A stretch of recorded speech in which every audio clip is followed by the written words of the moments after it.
Details చూస్తే phone tapping కేసులో కీలక పరిణామం చోటు చేసుకుంది. నాంపల్లి న్యాయస్థానంలో ప్రత్యేక దర్యాప్తు బృందం ఛార్జ్షీట్ దాఖలు చేసింది. ఛార్జ్షీట్లో 6గురిని నిందితులుగా పేర్కొన్నారు. ప్రధాన నిందితుడు స్పెషల్ ఇంటెలిజెన్స్ బ్రాంచ్ మాజీ ఓఎస్డీ ప్రభాకర్ రావు, 6వ నిందితుడు అరువుల శ్రవణ్ రావులు పరారీలో ఉన్నట్లు పేర్కొన్నారు. సస్పెండ్ అయిన అదనపు ఎస్పీలు భుజంగరావు, తిరుపతన్న, టాస్క్ ఫోర్స్ మాజీ డీసీపీ రాధాకిషన్ రావు, సస్పెండ్ అయిన డీఎస్పీ ప్రణీత్ కుమార్లు జ్యుడిషియల్ రిమాండ్లో ఉన్నట్లు తెలిపారు.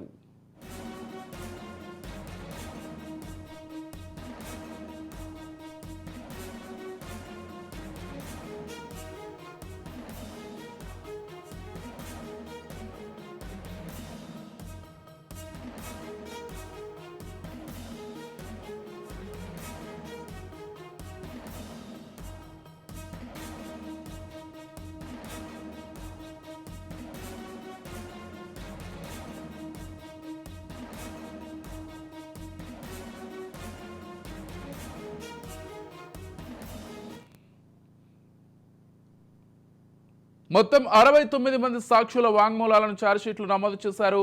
వీరిలో గతంలో ఎస్ఐబి టాస్క్ ఫోర్స్లో పనిచేసిన పోలీసు అధికారులతో పాటు పలువురు ప్రైవేటు వ్యక్తులున్నారు. మొత్తం 68 పేజీలతో కూడిన ఛార్జ్షీట్కు అనుబంధంగా ఆరోపణలను బలపరిచే పత్రాలను పొందుపరిచారు. సాంకేతిక పరిజ్ఞానంతో కూడిన అంశాలున్నందున మరిన్ని ఆధారాలు సేకరించాల్సి ఉన్నట్లు పేర్కొన్నారు. పరారీలో ఉన్న కీలక నిందితులిద్దరిని విచారించాక మరిన్ని ఆధారాలతో ఛార్జ్షీట్ దాఖలు చేయనున్నట్లు పేర్కొన్నారు.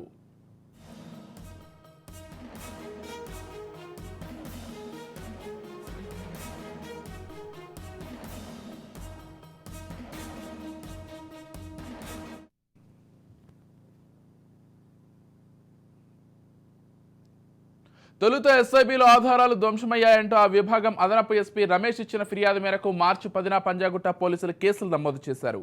ఇందుకు బాధ్యుడిగా పేర్కొంటూ ఆ మరుసటి రోజు అదే విభాగంలో డీఎస్పీగా పనిచేసిన ప్రణీత్ రావును సస్పెండ్ చేశారు. అదే నెల 13న అతన్ని పోలీసులు అరెస్ట్ చేసి విచారించడంతో సంచలన అంశాలు వెలుగు చూశాయి.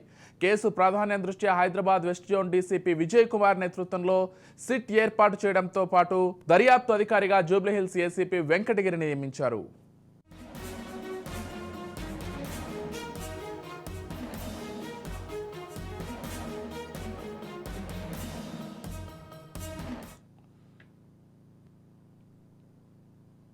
దర్యాప్తు క్రమంలో ఫోన్ ట్యాపింగ్ అంశం వెలుగు చూసింది.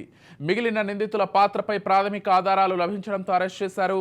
గత ఏడాది శాసనసభ ఎన్నికల సమయంలో 4 నెలల పాటు సుమారు 1200 ఫోన్లు ట్యాప్ చేసినట్లు గుర్తించారు. బీఆర్ఎస్ను గెలిపించడమే లక్ష్యంగా ప్రభాకర్ రావు నేతృత్వంలో నిందితుల బృందం ట్యాపింగ్కు పాల్పడినట్లు తేలింది.